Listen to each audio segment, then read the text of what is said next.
শিলিগুড়িতে পুলিশের জালে ধরা পড়ে গেল মাদক পাচারকারীরা। শিলিগুড়ি পুলিশ কমিশনারেটের ভক্তিনগর থানার অ্যান্টি ক্রাইম উইংসের পুলিশের কাছে রাতে খবর আসে শিলিগুড়ি ইস্টার্ন বাইপাস হয়ে একটি পিকআপ ভ্যানে নিষিদ্ধ কাপ সিরাপ পাচার হচ্ছে। সেই খবর পাওয়া মাত্রই পুলিশ এবং অ্যান্টি ক্রাইম উইংসের পুলিশ অভিযানে নেমে মাদক পাচারকারীদের পাকড়াও করে উদ্ধার হয় নিষিদ্ধ কাপ সিরাপের প্রচুর বোতল। ঘটনায় গ্রেফতার করা হয়েছে ৩ জনকে। ধৃতরা এই মাদক শিলিগুড়িতে বিক্রির উদ্দেশ্যেই আনছিল বলে জানা গিয়েছে। মালদা শহরের ভবানী মোড় কার্নিভালের উদ্বোধন করা হলো বুধবার সন্ধ্যায়। ইংরেজবাজার পৌরসভার 22 নম্বর ওয়ার্ডের কাউন্সিলর দুলাল সরকারের উদ্যোগে কার্নিভালের আয়োজন করা হয়েছে।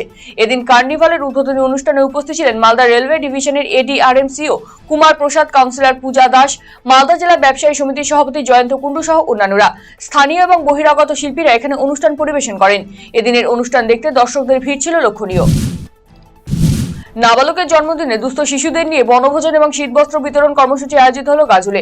মালদা জাগরণ ওয়েলফেয়ার সোসাইটির উদ্যোগে এবং গাজলের বিশিষ্ট সমাজসেবী প্রদীপ লাহার নাতির জন্মদিনে এই কর্মসূচি নেওয়া হয়েছে। 150 জন ছাত্রছাত্রীকে শীতবস্ত্র বিতরণের পাশাপাশি দুর্গাপুর এলাকার প্রায় শতাধিক দুস্থ মানুষদের মধ্যে শীতবস্ত্র বিতরণ করা হয়।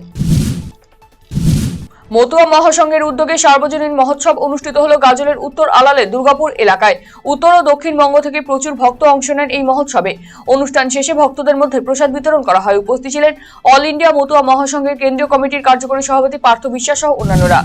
ইসলামপুর পুলিশ জেলা প্রশাসনের উদ্যোগে চাকুলিয়া থানার কানকি পুলিশ ফাঁড়ির ট্রাফিক পুলিশের ব্যবস্থাপনায় নিঃশুল্ক চক্ষু পরীক্ষা শিবির অনুষ্ঠিত হলো বৃহস্পতিবার। এদিন কানকি বাসস্ট্যান্ড সংলগ্ন এলাকায় আয়োজিত এই শিবিরে উপস্থিত ব্যক্তিবর্গের চক্ষু পরীক্ষার পাশাপাশি প্রয়োজন অনুসারে চশমাও প্রদান করা হয়। প্রায় 100 জন রোগীর চক্ষু পরীক্ষা করেন বিশেষজ্ঞ চিকিৎসকেরা।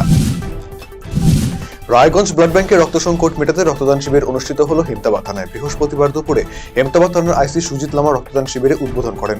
পুলিশ সিভিক ভলেন্টিয়াররা রক্তদান করেন। এই শিবিরে প্রত্যেক রক্তদাতার হাতে শংসাপত্র তুলে দেন হেমতাবাদ থানার আইসি সুজিত লামা। উত্তর দিনাজপুর জেলা ক্রীড়া সংস্থার পরিচালনায় রায়গঞ্জ স্টেডিয়ামে চলছে আন্তঃক্লাব ক্রিকেট লিগ। এবারের লিগে 2টি ডিভিশনে অংশ নিয়েছে 23টি দল। প্রথম ডিভিশনে 2টি গ্রুপে রয়েছে 10টি দল এবং দ্বিতীয় ডিভিশনে 2টি গ্রুপে রয়েছে 13টি দল। বৃহস্পতিবার লিগের 2টি খেলা অনুষ্ঠিত হয়। প্রথম খেলায় পরস্পরের বিরুদ্ধে মাঠ নামে দ্বিতীয় ডিভিশন গ্রুপ বির 2 দল রূপাহার যুব সংঘ ও রায়গঞ্জ অজয় সংঘ। গত অক্টোবর মাসের 5 তারিখে শিলিগুড়ির ভবেশ মোড় সংলগ্ন একটি জুয়েলারির দোকানে চুরির ঘটনা ঘটে। ঘটনার পর এনজিপি থানায় লিখিত অভিযোগ দায়ের করার পর তদন্তে নামে পুলিশ। দীর্ঘ প্রায় 2.5 মাস পর অবশেষে মেলে সাফল্য। বুধবার অর্থাৎ গতকাল রাতে সেই দোকানের চুরির সামগ্রী সহ শান্তিপাড়া এলাকা থেকে গ্রেফতার করা হয় লাদেন ও তার সঙ্গীকে। বৃহস্পতিবার ধৃত কুখ্যাত 2 দুষ্কৃতীকে জলপাইগুড়ি আদালতে পাঠানো হয়। জমি নিয়ে গন্ডগোলের জেরে প্রকাশ্যে এক হোটেল ব্যবসায়ীর বাড়ি ও হোটেলে ভাঙচুর চালানোর অভিযোগ উঠল দুষ্কৃতীদের বিরুদ্ধে। বৃহস্পতিবার ঘটনাকে ঘিরে উত্তেজনা ছড়ালো উত্তর দিনাজপুর জেলার ইসলামপুরের বোরট এলাকার অলিগঞ্জ এলাকায় রাজ্য সড়কের ধারে। জানা গিয়েছে এলাকার কালী মন্দির সংলগ্ন জমি নিয়ে এলাকার বাসিন্দা বিপ্লব দাসের সঙ্গে গন্ডগোল বাঁধে সুশীল সাহার।